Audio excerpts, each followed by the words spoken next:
Fixtures hold cosmetic packaging components in a repeatable orientation while they move through the spray station.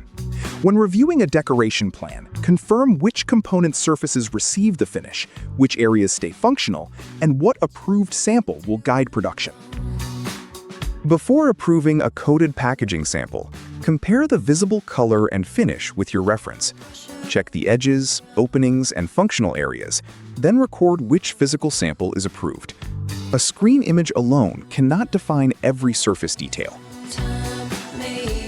Visual inspection works best when the buyer and supplier define the same reference.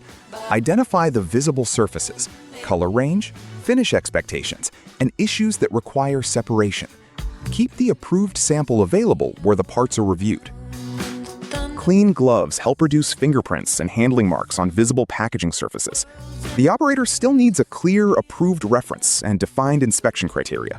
Careful handling supports the finish, but it does not replace the inspection step. The finished component enters the machine, moves into the protective material, and leaves on the conveyor as an individual bagged unit.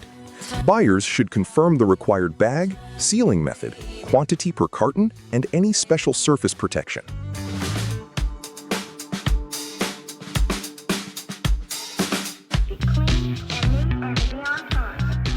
Put packing requirements in the RFQ. State whether individual bagging is needed, how many units belong in each carton, what labels are required, and where the order will ship. Add any special protection needed for decorated surfaces. A clear RFQ connects the full workflow.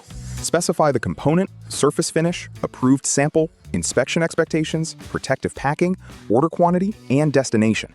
Attach artwork and references so the supplier can identify questions before quoting.